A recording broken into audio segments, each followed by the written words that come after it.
The book of Judges, chapter 18. The Danites settle in Laish. In those days, Israel had no king, and in those days, the tribe of the Danites was seeking a place of their own where they might settle, because they had not yet come into an inheritance among the tribes of Israel.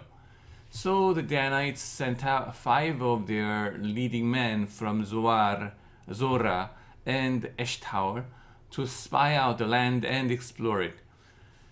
These men represented all the Danites. They told them, "Go, explore the land." So they entered the hill country of Ephraim and came to the house of Micah, where they spent the night. When they were near Micah's house, they recognized the voice of the young Levite. So they turned in there and asked him, "Who brought you here? What are you doing in this place? Why are you here?" He told them that what Micah had done for him, and said, "He has hired me as I am his priest." Then they said to him, "Please inquire of God to learn whether our journey will be successful." The priest answered them, "Go in peace. Your journey has the Lord's approval." So the 5 men left and came to Laish, where they saw that the people were living in safety, like the Sidonians, at peace and secure. And since their land lacked nothing, they were prosperous. Also, they lived a long way from the Sidonians and had no relationship with anyone else. When they returned to Zorah and Eshtaol, their fellow Danites asked them, "How did you find things?" They answered, "Come on, let's attack them. We have seen the land and it is very good. Aren't you going to do something? Don't hesitate to go there and take it over. When you get there, you will find an unsuspecting people and the spacious land that God has put into your hands, a land that lacks nothing whatever." Then 600 men of the Danites, armed for battle, set out from Zorah and Eshtaol. On their way, they set up camp near Kiriath Jearim in Judah. This is why the place west of Kiriath Jearim is called Mahane Dan to this day. From there, they went on to the hill country of Ephraim and came to Micah's house. Then the 5 men who had spied out the land of Laish said to their fellow Danites, "Do you know that one of these houses has an ephod, some household gods, and an image overlaid with silver? Now you know what to do." So they turned in there and went to the house of the young Levite at Micah's place and greeted him. The 600 Danites, armed for battle, stood at the entrance of the gate. The 5 men who had spied out the land went inside and took the idol, the ephod, and the household gods, while the priest and the 600 men stood at the entrance of the gate. When the 5 men went into Micah's house and took the idol, the ephod, and the household gods, the priest said to them, "What are you doing?" They answered him, "Be quiet, don't say a word. Come with us and be our father and priest. Isn't it better that you serve a tribe and clan in Israel as a priest, rather than just one man's household?" The priest was very pleased. He took the ephod, the household gods, and the idol and went along with the people, putting their little children, their livestock, and their possessions in front of them. They turned away and left. When they had gone some distance from Micah's house, the men who lived near Micah were called together and overtook the Danites. As they shouted after them, the Danites turned and said to Micah, "What's the matter with you that you called out your men to fight?" He replied, "You took the gods I made. and my priest, and went away. What else do I have? How can you ask what's the matter with you? The Danites answered, don't argue with us, or some of the men may get angry and attack you, and you and your family will lose your lives. So the Danites went their way, and Micah, seeing that they were too strong for him, turned around and went back home.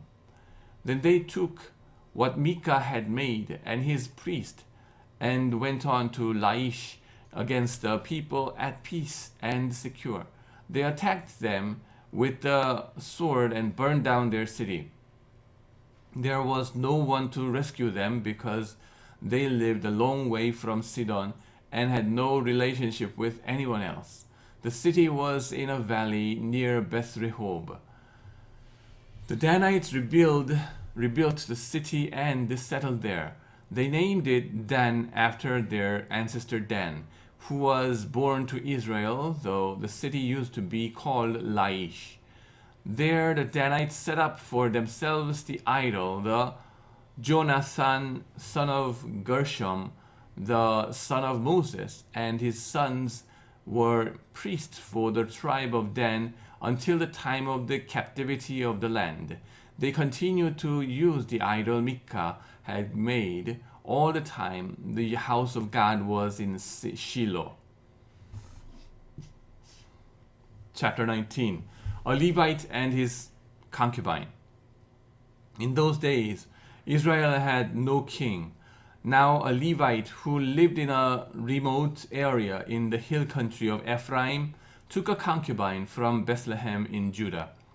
But she was unfaithful to him. She left him and went back to her parents' home in Bethlehem, Judah.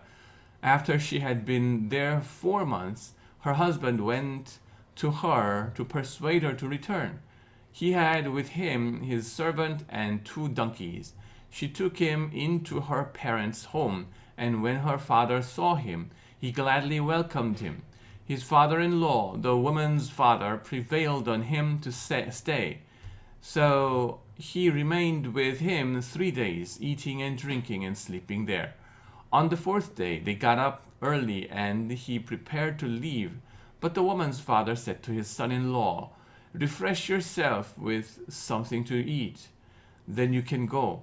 So the 2 of them sat down to eat and drink together. Afterwards, the woman's father said, please stay tonight and enjoy yourself.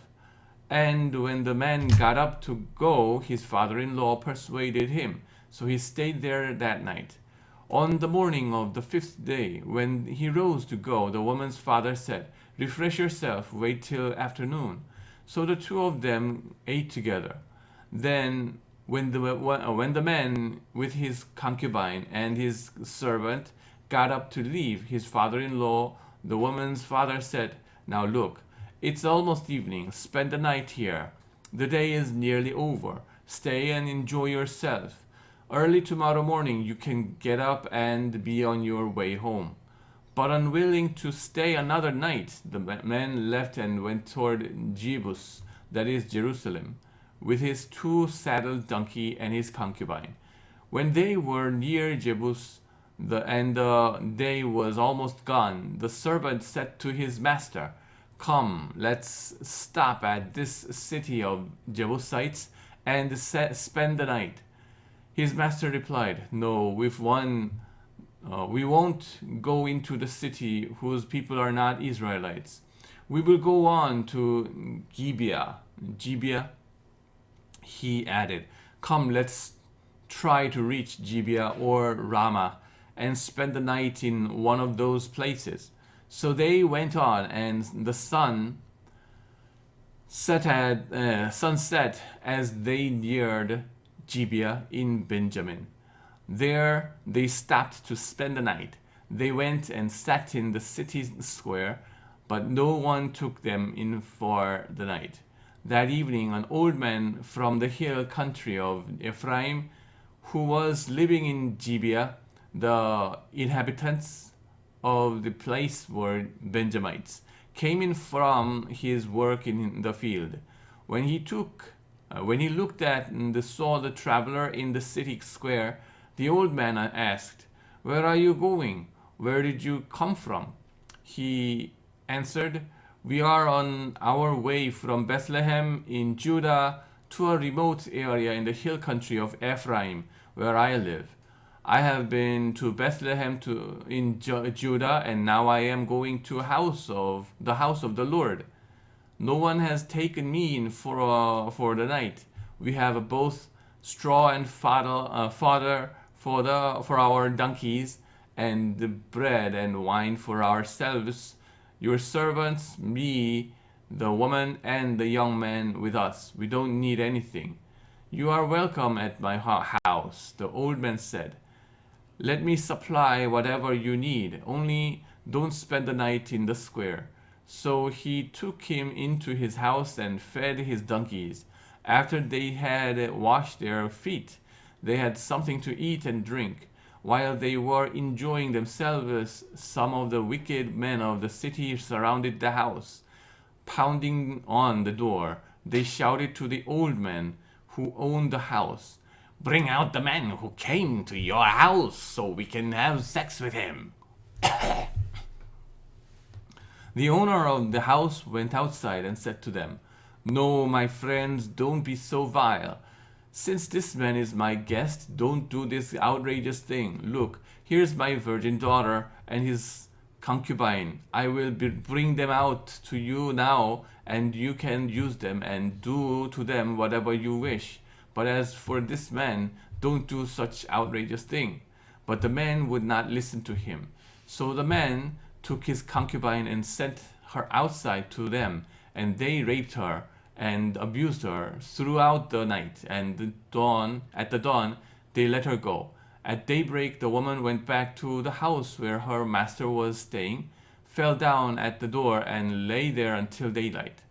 When her master got up in the morning and opened the door of the house and stepped out to concubine on his way, there lay his concubine, fallen in the doorway of the house, with her hands on the threshold. He said to her, "Get up, let's go." But there was no answer. Then the man put her on his donkey and set out for her home. When he reached home, he took a knife and cut up his concubine, limb by limb, into 12 parts, and sent them into all the areas of Israel. Everyone who saw it was saying to one another, "Such a thing has never been seen or done, not since the day the Israelites came out of Egypt." Just imagine. We must do something. So speak up. Amen.